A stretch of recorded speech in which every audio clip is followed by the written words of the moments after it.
Hello friends, start करते हैं वापस से अपन journal entry. Already 4 journal entry अपन पढ़ चुके हैं। ड्यू टू सम रीजन आज अपने को वीडियो मोड में आना पड़ रहा है। 4 जर्नल एंट्री अपन पढ़ चुके हैं। कौन कौन सी जर्नल एंट्री अपन ने पढ़ लिया? स्टार्टेड बिजनेस विद कैश, जिसकी एंट्री होती है cash account debit to capital. उसका रीजन था increase in asset and increase in capital. दूसरा अपन ने पढ़ा था परचेज ऑफ एनी एसेट्स, तो एंट्री पास हुई थी assets account debit to cash. अब एसेट्स के जगह पे जो भी एसेट्स अपन परचेज करेंगे वो लिखते हैं, फर्नीचर, मशीनरी या कोई और भी एसेट्स। ठीक, reason increase in assets debit, decrease in assets credit. तीसरा अपन ने पढ़ा था एक्सपेंसेस पेड। एक्सपेंसेस का एग्जांपल अपन ने क्या पढ़ा था? Rent, cash, salary and all. तो ये एक्सपेंसेस पेड, तो इसकी एंट्री हो जाएगी रेंट, सैलरी, कैश, जो भी एक्सपेंसेस होगा वो debit to cash.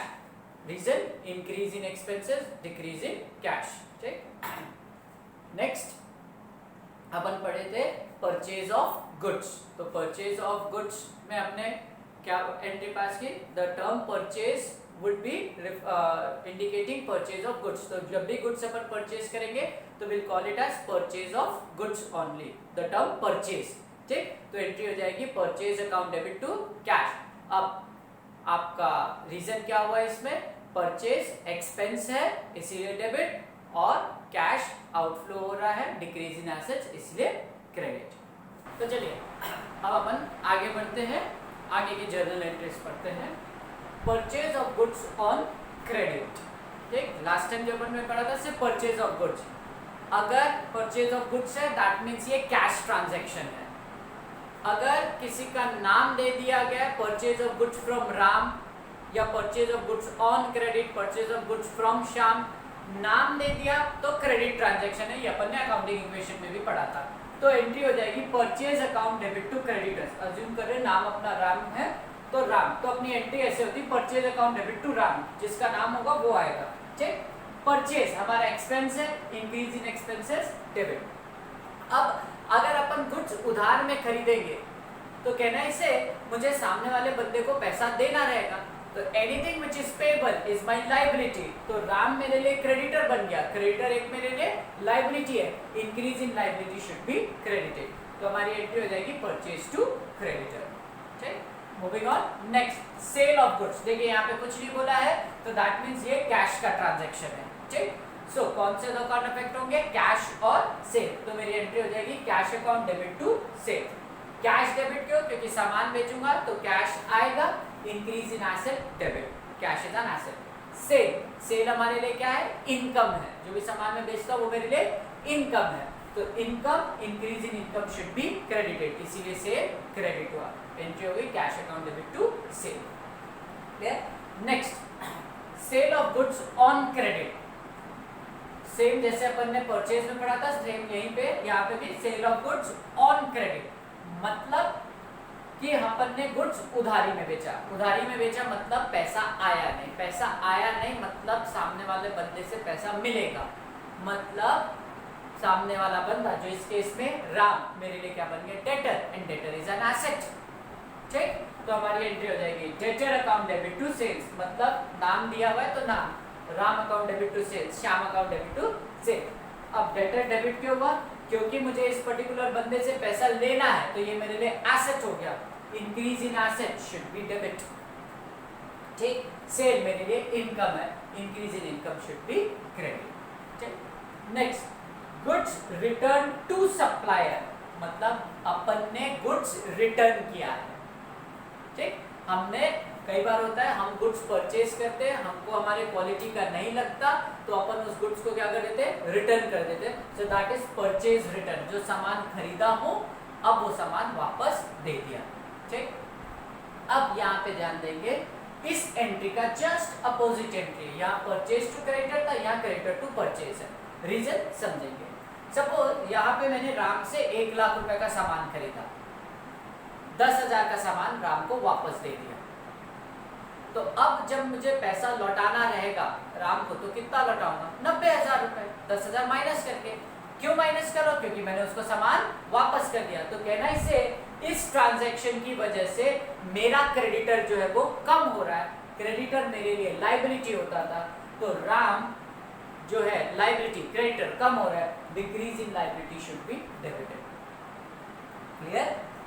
Same example, 1 lakh रुपए का सामान खरीदा था जिसमें से 10,000 का सामान वापस दे दिया, तो मेरा नेट खर्चा कितना हुआ? 90,000। भाई आपने शॉपिंग करते टाइम पे कहीं से 1 लाख रुपए का सामान लाया, घर में आए, पब्लिक में चिल्लाया, घर वाले चिल्लाए कि अरे इतना सामान क्यों लाया, तो आपने 10,000 का सामान वापस कर दिया, तो अब आपका एक्चुअल खर्चा कितना हुआ? 90,000 का। ठीक, किस रीजन से? परचेज रिटर्न की वजह से। तो आपने परचेज रिटर्न को क्या कर दिया? क्रेडिट कर दिया। क्या लॉजिक था? Decrease in expenses. Clear? Purchases का जस्ट अपोजिट होता है परचेज रिटर्न।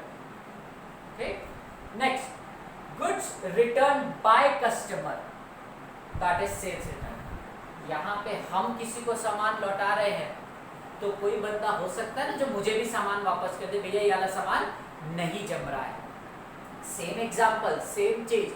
अब राम से मेरे को पैसा क्या होगा? कम मिलेगा। तो राम जिससे सपोज अगेन 1 लाख का सेल किया था, तो राम ने 10,000 का सामान वापस लौटा दिया, तो अब राम मेरे को कितना रुपए देगा? 90,000। कहने से राम मेरा जो डेटर है वो 10,000 से कम हो गया। Decrease in asset should be credited. सामान बिका था 1 लाख, 10,000 का वापस आ गया, तो एक्चुअल मेरी इनकम कितनी हुई? 90,000 की।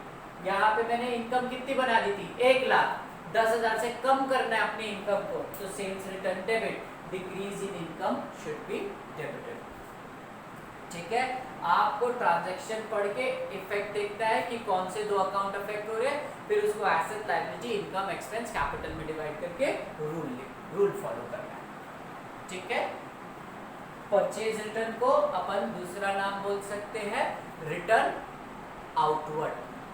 सामान बाहर जा रहा है, तो परचेज रिटर्न की जगह आप नाम लिख सकते हो रिटर्न आउटवर्ड। सेल्स रिटर्न में हमारे पास सामान वापस आता है, तो we call it as return inward. Sales return की जगह रिटर्न इनवर्ड। डेटर क्रेडिटर की जगह जिस बंदे का या जिस ऑर्गेनाइजेशन का नाम होगा उसका नाम लिखेंगे अपन।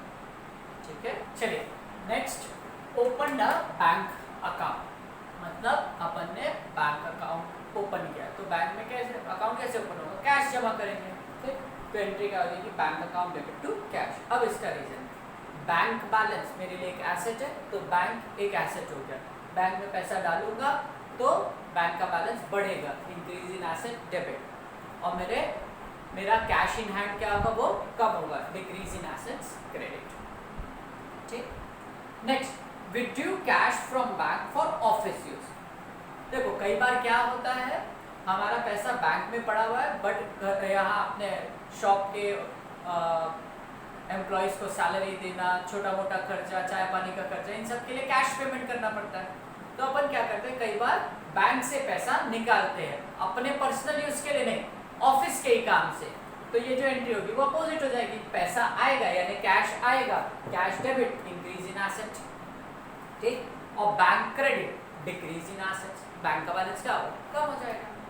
Next, withdraw for personal use. Anything withdrawn for personal use is a drawings. और अगर सिर्फ इतना ही बोला है तो इट इज डीम्ड कि अपन ने क्या विथड्रॉ किया होगा? कैश विथड्रॉ किया होगा। ठीक, तो ड्रॉइंग्स, ड्रॉइंग्स क्या है? कैपिटल से पैसा निकालना, वही ड्रॉइंग्स होता है। बिजनेस से पैसा निकालना मतलब ड्रॉइंग्स होता है। ड्रॉइंग्स मतलब कैपिटल का reduction.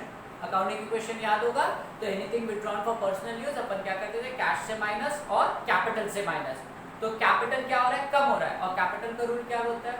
Decrease in capital should be debited. तो ड्रॉइंग्स डेबिट होगा, डिक्रीज इन कैपिटल। और मेरा कैश क्या हो रहा है? कम हो रहा है, तो cash credit because of decrease in asset concept. Next, withdrawn from bank for personal use. Anything withdrawn for personal use is a drawing, इसीलिए drawings account debit because there is a decrease in capital. To bank, bank से अगर withdraw करूंगा तो bank का balance क्या होगा? कम होगा, इसीलिए to bank, decrease in assets. Now someone may question कि सर यहाँ पे विथड्रॉन में तो कैश और बैंक आया, यहाँ पे ड्रॉइंग्स और बैंक आया, तो यहाँ पे जो विथड्रॉल था वो जो कैश अपन ने विथड्रॉ किया वो ऑफिस में आया, मतलब हमारे बिजनेस में आया, इसीलिए कैश डेबिट। और यहाँ पे जो विथड्रॉ हुआ वो पर्सनल यूज के लिए हुआ, इसीलिए ड्रॉइंग्स अकाउंट डेबिट। ठीक, last 14, depreciation on assets. Depreciation मतलब फॉलिंग वैल्यू ऑफ एसेट्स। ठीक, तो डेप्रिसिएशन हमारे लिए एक एक्सपेंस है, depreciation would be debited, increase in expenses. अब एसेट्स की वैल्यू क्या हो रही है, कम हो रही है, तो to asset because decrease in assets. अब यहाँ पे एसेट्स की जगह हम स्पेसिफिक नाम यूज करेंगे, फर्नीचर, मशीनरी, मतलब फर्नीचर का डेप्रिसिएशन है तो डेप्रिसिएशन टू फर्नीचर, मशीनरी का है तो डेप्रिसिएशन टू मशीनरी, ठीक है। So that's it for the day. 14 अपन ने 14 जर्नल एंट्रीज पढ़े अपन। ये 14 journal entries basics journal entries है। आगे जैसे अपना लेवल बढ़ेगा अपन जर्नल एंट्री और एडवांस वर्जन में जाते जाएंगे। आप लोग इसको एक बार गो थ्रू कर लेंगे, कुछ डाउट होगा तो पूछेंगे, एक बार वापस से बना के प्रैक्टिस कर लेना इन सारे जर्नल एंट्रीज की, ठीक है। That's it for the day, thank you.